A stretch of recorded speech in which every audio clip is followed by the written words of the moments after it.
बिस्मिल्लाहिर्रहमानिर्रहीम। अस्सलाम वालेकुम स्टूडेंट्स, हम लोगों का आज चैप्टर नंबर 15 का लेक्चर नंबर 2 है।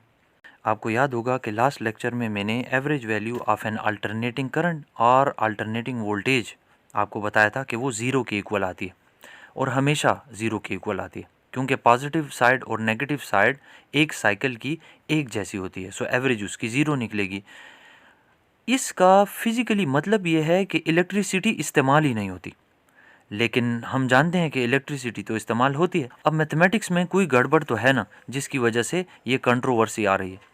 तो इस कंट्रोवर्सी को आज हमने सॉल्व करना है और उसके लिए हम लोग सातवीं टर्मिनोलॉजी पढ़ने वाले हैं, जिसका नाम है रूट मीन स्क्वायर वैल्यू, जिसे शॉर्टकट में आरएमएस वैल्यू कहते हैं, और इसका दूसरा नाम इफेक्टिव वैल्यू भी है। So root mean square value of an alternating current या root mean square value of an alternating voltage. अब इसको कैसे डिफाइन करते हैं? देखिए, RMS value of an alternating quantity is that steady current which would deliver the same power as DC when flowing through the same circuit for the same time। क्या मतलब ये है कि RMS वैल्यू एक AC current के case में, यानी alternating quantity हो, तो उसके केस में RMS वैल्यू जो है वो उतनी ही पावर डिलीवर करती है जितनी के डीसी करंट डिलीवर करती है उसी सर्किट में और उतने ही टाइम में। मिसाल के तौर पर डीसी करंट जो है वो 10 जाउल की हीट प्रोड्यूस करती है जब 1 मिनट तक फ्लो करे। अल्टरनेटिंग करंट के केस में जो इफेक्टिव वैल्यू है, यानी कि आरएमएस वैल्यू जो है करंट की, वो 10 जाउल एनर्जी प्रोड्यूस करेगी। मैथमेटिकली करंट को I is equal to I not sine omega T से रिप्रेजेंट करते हैं। ये ऑलरेडी हम लास्ट लेक्चर में देख चुके हैं। और जब मैं इसका स्क्वायर लेता हूँ दोनों साइड्स पर, तो मेरे पास कुछ इस तरह से इक्वेशन आ जाती है, I square is equal to I naught square sine square omega T. अब मैं इसका एवरेज लेता हूँ।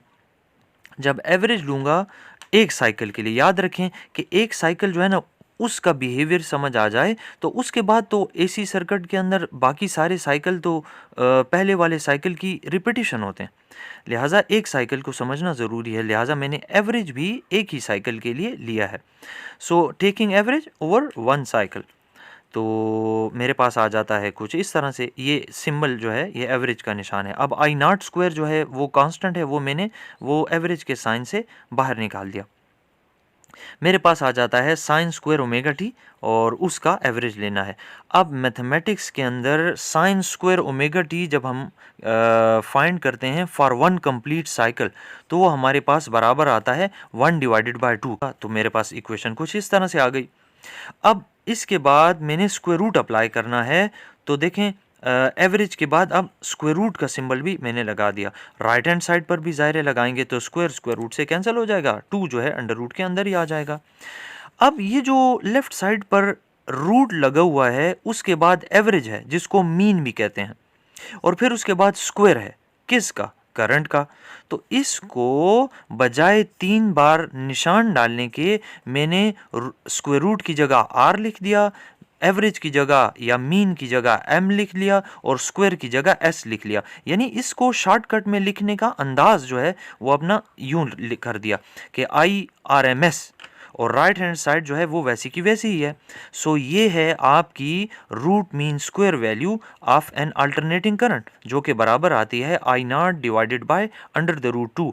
आई नॉट जो है वो पीक वैल्यू है, मैक्सिमम वैल्यू है अल्टरनेटिंग करंट की, तो 1 divided by under the root 2 जो है वो 0.707 देता है। सो इस इक्वेशन को इस तरह से भी रिप्रेजेंट कर सकते हैं।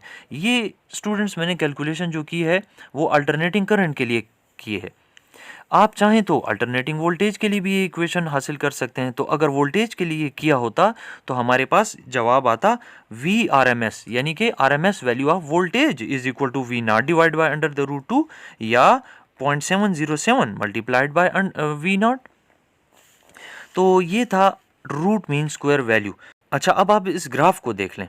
इस ग्राफ के अंदर आपको सबसे पहले एक करंट जो प्लाट हुई नज़र आ रही है, साइनोसाइडल एसी करंट, वो मैंने प्लाट की हुई है। जब मैंने मैथमेटिकली स्क्वायर लिया था तो आप देखें ग्राफिकली ये स्क्वायर लेने से क्या इफ़ेक्ट पड़े। पहला इफेक्ट ये है कि ये मैग्नीट्यूड में ज़्यादा हो चुका है। सो आप यहाँ पर देख सकते हैं कि आई नॉट स्क्वायर ग्राफ में साइड पर लिखा भी हुआ है। अब दूसरा फर्क ये पड़ा कि जो नेगेटिव पार्ट होता है, स्क्वायर तो आप जानते हैं ना कि वो नेगेटिव को भी पॉजिटिव कर देता है, तो आप इसके नेगेटिव पार्ट को भी देखेंगे तो अब वो भी स्क्वायर लेने के बाद आपको पॉजिटिव साइड पर ही नज़र आएगा। अच्छा, स्क्वायर लेने के बाद नेक्स्ट स्टेप जो था वो एवरेज जब लिया था, मीन जब लिया था, तो उसमें हमारे पास एवरेज वैल्यू 1/2 आई थी। तो आप जब आई नॉट स्क्वायर को 2 पे डिवाइड करते हैं तो वो घटकर नीचे आ जाता है, ग्राफ कम हो जाता है। सो आप ज़रा नोट करें कि आई नॉट स्क्वायर डिवाइडेड बाई 2 जहाँ लिखा है इसी ग्राफ में लेफ़्ट साइड पर, तो वहाँ मैंने डैश्ड लाइन से ग्राफ को रिप्रेजेंट किया है। फिर उसके बाद जब हमने स्क्वायर रूट अप्लाई किया तो ये ग्राफ मज़ीद नीचे आ गया, मज़ीद कम हो गई वैल्यू। लेकिन ये जो वैल्यू आई हमारे पास, ये एक स्टेडी वैल्यू है अल्टरनेटिंग करंट की, यानी ये कंटिन्यूसली सर्किट को आरएमएस वैल्यू के बराबर करंट प्रोवाइड करता रहता है। इसीलिए हम ये कह सकते हैं वो स्टेडी करंट होती है जो कि उतना ही पावर डिलीवर करती है किसी सर्किट में जितना कि एक डीसी करंट डिलीवर करती है जब एक ही जितना टाइम उनको दिया जाए। मैं एक दफ़ा फिर एग्जांपल से शो करता हूँ।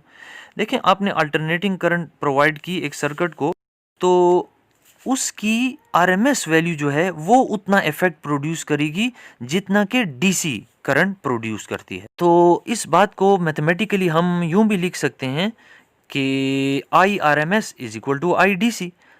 लेफ्ट साइड पर AC के लिए RMS वैल्यू लिखी हुई है, जबकि राइट साइड पर DC के लिए फुली करंट की वैल्यू लिखी हुई है, यानी IRMS is equal to IDC। Students, हमारी 8वीं जो टर्मिनोलॉजी है उसका नाम है phase of an alternating current या अल्टरनेटिंग वोल्टेज। फेज से क्या मुराद है? तो एक्चुअली फेज जो है वो एक एंगल होता है। कौन सा एंगल? जो कि किसी अल्टरनेटिंग करंट या वोल्टेज की इंस्टेंटेनियस वैल्यू को डिफाइन करे। डेफिनेशन हम कुछ इस तरह से करते हैं, angle which specifies instantaneous value of an AC voltage और AC करंट। आप ज़रा इस ग्राफ के ऊपर तवज्जो दें। ग्राफ के अंदर मैंने voltage versus time plot show किया हुआ है और इसकी आपको कई पॉइंट्स पर एंगल की वैल्यूज एक्स एक्सिस पर लिखी हुई नज़र आ रही होंगी। आप जानते हैं कि एक कंप्लीट साइकिल के अंदर 2 पाई रेडियंस यानी कि 360 डिग्रीज होते हैं। तो अगर आप इसकी पॉजिटिव पीक को देखें तो इस वक्त ये एंगल बना रही है 90 डिग्रीज का या π/2 रेडियंस का। सो हम ये कह सकते हैं कि the phase of positive peak in this voltage versus time graph is π/2 radians और 90 degrees। इसी तरह अगर आप नेगेटिव पीक को देखें, उसका जो फेज है वो 3π/2 है। So the phase of negative peak in the graph is 3π/2 radians और 270 degrees। इसी तरह हम मुख्तलिफ पॉइंट्स पर फेज को यानी कि एंगल को स्पेसिफाई कर सकते हैं, डिफाइन कर सकते हैं। अच्छा, आखिरी जो टर्मिनोलॉजी है उसका नाम है फेज़ डिफरेंस। देखिए स्टूडेंट्स, हमारे लिए फेज़ जो है इतना ज़्यादा मैटर नहीं करता जब हम सर्किट्स को डील कर रहे होते हैं, बल्कि करंट और वोल्टेज दोनों के फेजेस का डिफरेंस ज़्यादा मैटर करता है। यानी इम्पॉर्टेंट हमारे लिए नहीं होता कि करंट का क्या फेज़ है और वोल्टेज का क्या फेज़ है, बल्कि इम्पॉर्टेंट ये होता है कि वोल्टेज और करंट के दरमियान फेज़ का डिफरेंस क्या है। सो फेज़ डिफरेंस हमने इसलिए डिफाइन किया है। How to define phase difference? The difference between the phases of two alternating quantities. अच्छा, फेज़ डिफरेंस को एक और तरीके से भी डिफाइन कर सकते हैं कि ये है difference between the starting points of two AC quantities यानी कि अल्टरनेटिंग क्वांटिटीज़। आप ज़रा इस ग्राफ को देखें। इस ग्राफ में ये जो बोल्ड लाइन है ये वोल्टेज को इंडिकेट कर रही है जो कि ऑरिजिन से स्टार्ट हुई है, और जो डॉटेड लाइन है वो करंट को रिप्रेजेंट कर रही है जो कि ऑरिजिन से स्टार्ट नहीं हुई। तो अगर आप इन दोनों की पॉजिटिव पीक को देखें तो उनके दरमियान कुछ ना कुछ डिफरेंस है। तो इस वक्त जो फेज़ डिफरेंस है वो 90 डिग्रीज के बराबर है या π/2 रेडियंस के बराबर है। यानी जिस वक्त वोल्टेज अपनी पॉजिटिव पीक वैल्यू पर थी तो करंट उस वक्त स्टार्ट हुई, और जिस वक्त करंट अपनी पॉजिटिव पीक वैल्यू पर पहुंची तो उस वक्त वोल्टेज 0 हो चुकी थी। सो फेज डिफरेंस जो है इन दोनों के दरमियान 90 डिग्रीज है या π/2 रेडियंस है। अच्छा, फेज डिफरेंस को फाई से इंडिकेट करते हैं, ये उसके लिए सिंबल हो गया। तो इस ग्राफ के नीचे ज़रा स्टूडेंट्स इक्वेशन को देखें, मैंने इन्हीं ग्राफ्स को मैथमेटिकली भी रिप्रेजेंट किया हुआ है। वोल्टेज की इक्वेशन तो आपने पिछले लेक्चर में देखी हुई है, V = V0 sin omega T, जबकि करंट की इक्वेशन जो है वो बराबर होगी I = I0 sin omega T minus phi. अब इसमें दो चीज़ें आपको एक्स्ट्रा नज़र आ रही हैं, एक नेगेटिव साइन क्यों लगा और एक फाई क्या है। फाई फेज डिफरेंस है, जबकि नेगेटिव साइन इसलिए लगाया है कि करंट पीछे पीछे आ रही है। अभी वोल्टेज देखें अपनी पॉजिटिव पीक पर पहुंच चुकी है, लेकिन उस वक्त करंट अभी अभी स्टार्ट हुई है, सो करंट अभी पहुंचेगी पॉजिटिव पीक पर। सो हम कह सकते हैं कि करंट इज़ लैगिंग बिहाइंड। देखें स्टूडेंट्स, जब कभी भी वोल्टेज और करंट के दरमियान फेज डिफरेंस बिल्कुल भी नहीं होगा, यानी कि 0 डिग्रीज होगा, तो उसके लिए एक लफ्ज़ इस्तेमाल होता है इन फेज। अच्छा, एक और लफ्ज़ भी बुक में इस्तेमाल होता है, उसका नाम है आउट ऑफ फेज। अब आउट ऑफ फेज का मतलब होता है कि करंट और वोल्टेज के दरमियान फेज डिफरेंस मौजूद है, और इस आउट ऑफ फेज लफ्ज़ हो तो वो एक्चुअली 180 डिग्रीज को रिप्रेजेंट कर रहा होता है, और in phase 0 degrees, out of phase 180 degree. और इसके अलावा ऊपर जो आप ग्राफ में देख रहे हैं जिसमें आपका फेज डिफरेंस 90 डिग्री है, तो इसको कैसे बोला जाता है या लिखा जाता है वो यहाँ पे लिखा हुआ है मैंने। Current lags behind voltage V, या इसको यूं भी बोल सकते हैं कि voltage leads the current, voltage leads the current, voltage आगे आगे है by 90 degrees, voltage leads the current by 90 degrees, या current lags behind the voltage by 90 degrees. So इस तरह के अल्फाज के साथ आपको वास्ता पड़ता रहेगा। चलें नेक्स्ट टॉपिक शुरू करते हैं। इसका नाम है अल्टरनेटिंग क्वांटिटीज रिप्रेजेंटेशन, या इसको फेजर भी कहते हैं। मैं यहाँ पर इस टॉपिक में आपको ये समझाऊंगा कि ये फेज़र क्या है और फेज़र डायग्राम क्या होती है, इसका फ़ायदा क्या है। सो चलें स्टार्ट कर लेते हैं। देखें, फेज़र बेसिकली दो लफ्ज़ों से मिलकर बना है, फेज़ और वेक्टर। फेज़ तो अभी मैंने आपको बताया एंगल को कहते हैं, जबकि वेक्टर से तो आप बड़ी अच्छी तरह से वाकिफ़ हैं। एक्चुअली क्या है कि हम यहाँ पर इस चैप्टर में दो स्केलर क्वांटिटीज़ को कुछ देर के लिए अपनी सहूलत के लिए एज अ वेक्टर ट्रीट करने वाले, और वो दो क्वांटिटीज़ जो हैं वोल्टेज और करंट है। यानी हम इस चैप्टर में वोल्टेज और करंट को कुछ देर के लिए एज अ वेक्टर ट्रीट करेंगे। सो अब सवाल ये उठता है कि आप ऐसा क्यों कर रहे हैं। अगर हम इनको कुछ देर के लिए as a vector quantity treat करें ना, तो हमें कुछ बातें बड़ी आसानी से समझ आ जाएंगी, क्योंकि हम ऑलरेडी फर्स्ट ईयर में वेक्टर्स को स्टडी कर चुके हैं। सो अब जब भी आपको फेज डिफरेंस इंडिकेट करना होगा ना, तो हम इनके फेजर्स ड्रा करेंगे, और उनके ज़रिए बड़ी आसानी से हम इनके दरमियान फेज डिफरेंस को समझ सकते हैं कि वो कितना होगा। क्योंकि वेव फॉर्म्स जब इनकी प्लॉट की जाती हैं, तो वहाँ से फेज डिफरेंस का अंदाज़ा लगाना रिलेटिवली डिफ़िकल्ट होता है, इसलिए फेज़र डायग्राम को हम समझेंगे। अच्छा, अब डिफाइन कुछ इस तरह से फेज़र को करते हैं कि vector of specific length rotating in anti clockwise direction with uniform angular velocity is called as phasor. अब ये जो फेज वेक्टर है यानी कि फेज़र, ये किस तरह से ड्रा किया जाएगा।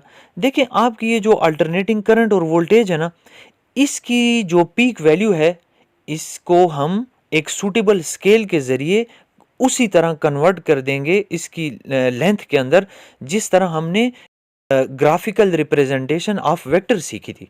हम ग्राफिकल रिप्रेजेंटेशन ऑफ वेक्टर के लिए क्या करते थे, एक सूटेबल स्केल चुनते थे, हम उतनी ही लाइन ड्रा कर लेते थे, लेट अस से कि 10 kilometre is equal to 1 centimetre.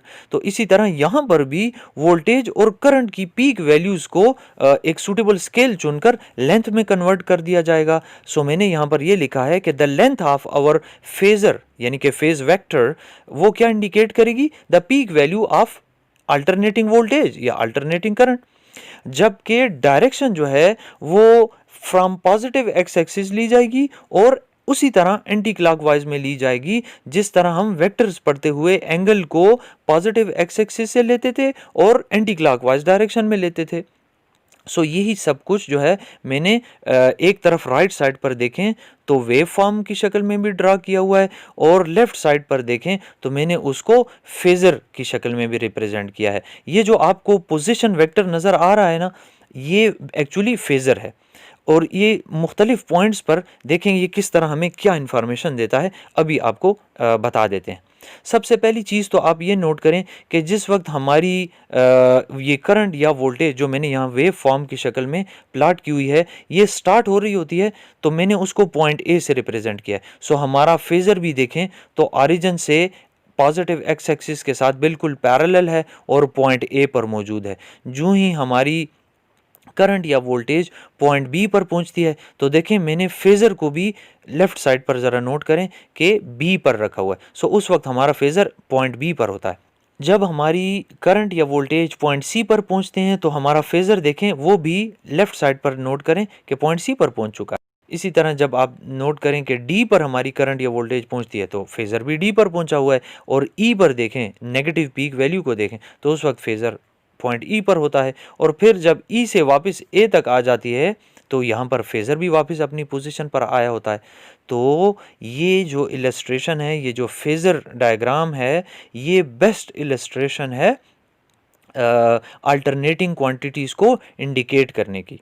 ठीक है जी, तो हम इसको मज़ीद डिटेल से मुख्तलिफ एग्ज़ाम्पल्स के साथ बार बार समझेंगे, और यकीन रखें कि इसको समझ लेने के बाद, इनकी प्रैक्टिस कर लेने के बाद आपको करंट और वोल्टेजेस के दरमियान फेज़ डिफरेंस फाइंड करने में बिल्कुल कोई प्रॉब्लम नहीं होगा। तो चलें एक छोटा सा लास्ट टॉपिक देख लेते हैं।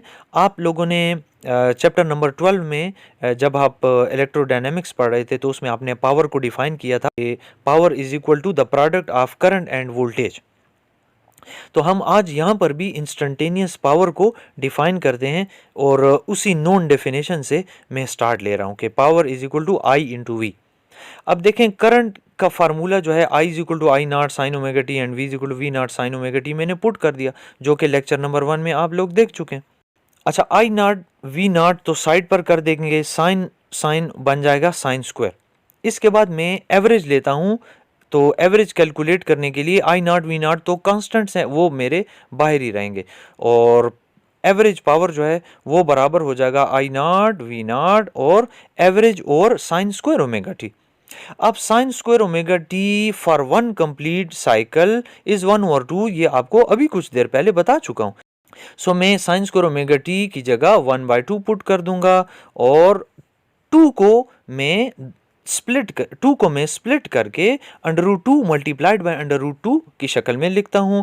इस शक्ल में लिखने का फायदा ये है कि देखें न्यूमरेटर में आई नॉट और नीचे डिनोमिनेटर में एक √2 मिलकर बन जाएंगे आई आर एम एस, जबकि वी नॉट डिवाइड बाय √2 बन जाएगा वी आर एम एस। तो हमारे पास इंस्टेंटेनियस पावर जो एसी सर्किट्स में डिलीवर होता है वो बराबर होता है the product of RMS current and RMS voltage.